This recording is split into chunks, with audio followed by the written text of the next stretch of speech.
Hi there, welcome to Pleasure Pathways, your go-to destination for empowering, informative, and fun content on sexual wellness and intimacy.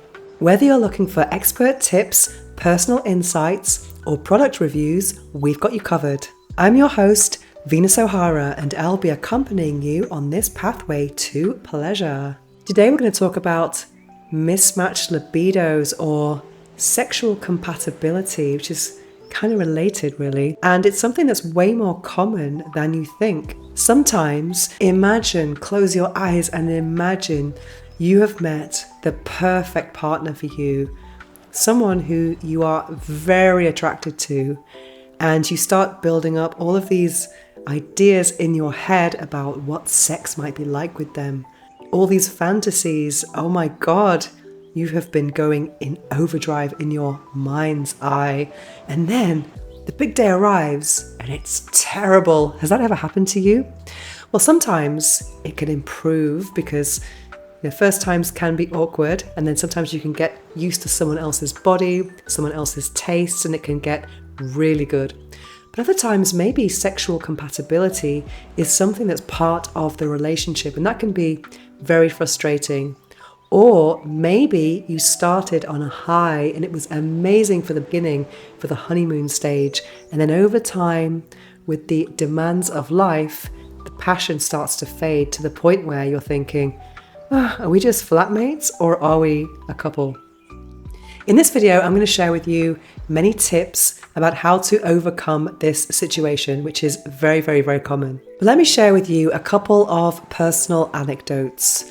I have been in the situation where I was the one wanting more sex, and I was also in the other situation where I was the one trying to avoid sex. So I really feel that I have some personal insight into this topic. It's very awkward. Oh my God. I remember when it was someone that I really desired, oh my God. And the first night we were together, it just didn't work out. And I just put it down to first time nerves. And it didn't really get better over time. And I was thinking, how am I going to approach this difficult conversation? Because it did have to be said.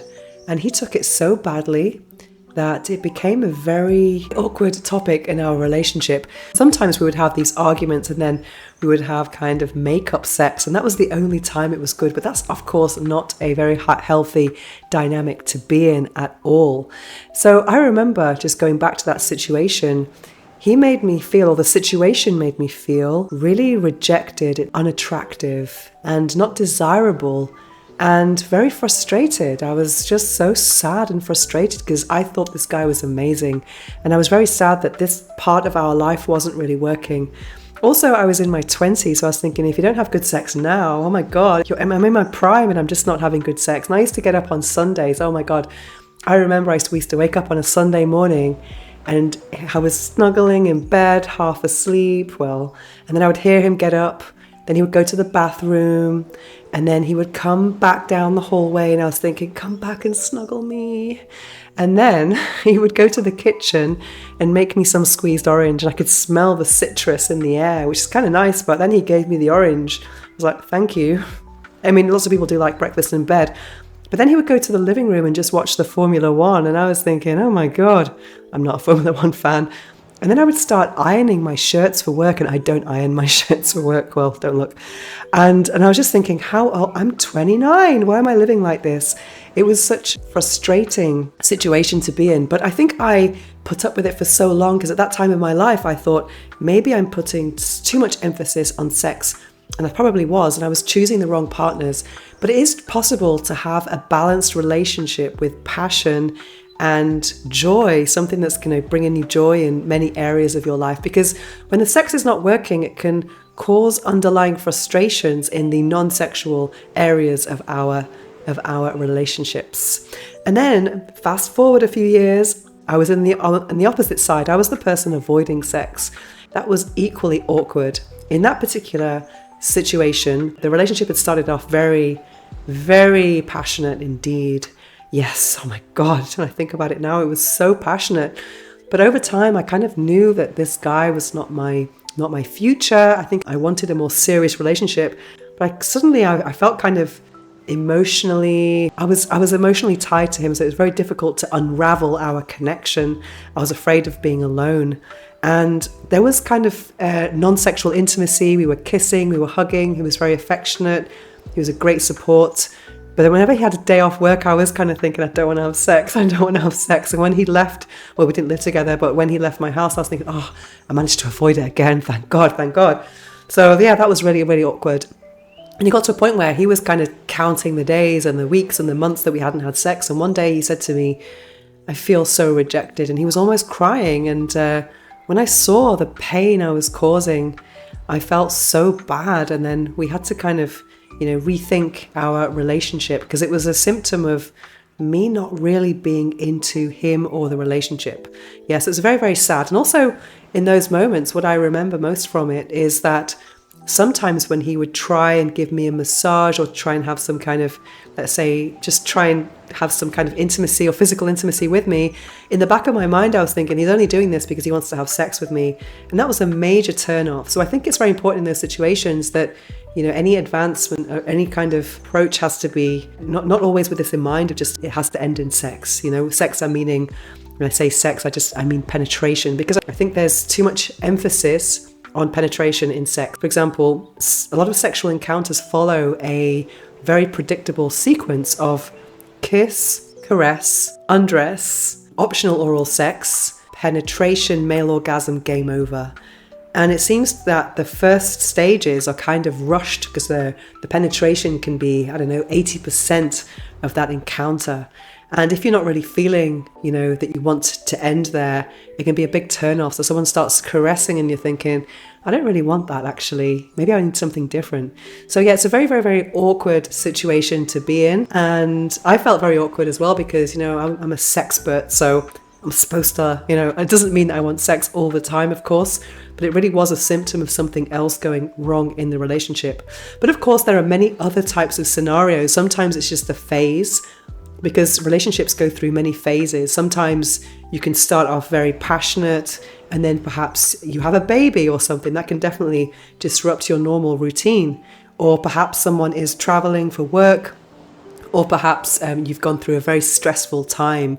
And that was my excuse actually with the guy that I was avoiding sex. But sex is good for stress. And I was thinking, who's the sexpert, you or me? And that's true, but I just didn't want to but the situation I was in with him was causing me even more stress than the work stress I was experiencing at the time. So if you're going through this situation, I think it's important to know how to approach the topic with a lot of empathy and tact, and also no blame. It's important to express how you feel in a very tactful way, because you don't want to have any blame about you're making me feel like this. So you can maybe ask, I've noticed that we're less connected lately. Are you okay? Because sometimes these mismatched libidos, it can be something, there can be some underlying issue. In my case, it was because the relationships were not really working. But it could be something physical as well. Maybe you are stressed from work. Maybe you're not sleeping well. Maybe you've just had a baby. There can be many reasons. Or it could also be hormonal. For example, if you're going through the menopause, maybe your libido is going to change at that time. And I think it's important if you are in a situation where just the lack of desire, I think the individual has to want to find a solution. There has to be something that really is desired. Desire is one of the most important things, as is consent.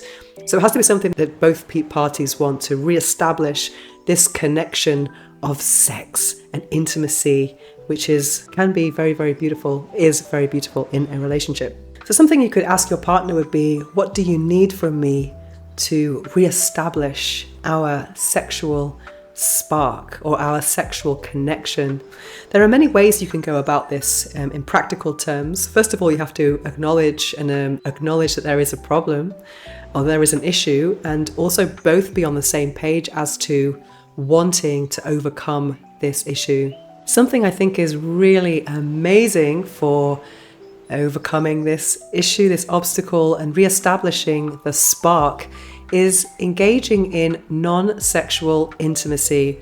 That could be emotional intimacy, really checking in with your partner and seeing how they are, being supportive, asking how their day is, what their challenges are, and also non-sexual, like intimacy as in physical touch that's not sexual, hugs, snuggling, kissing, maybe having a bath together, and maybe establish a rule that there's going to be no sex for a month or something like that, or whatever time frame you want to work with. But something like knowing that every single touch or approach is not going to be with the ulterior motive of penetration in mind. So really focusing on establishing that touch, intimacy, kissing, caressing, and cuddles and all of those things could be a great way to start re-establishing that connection.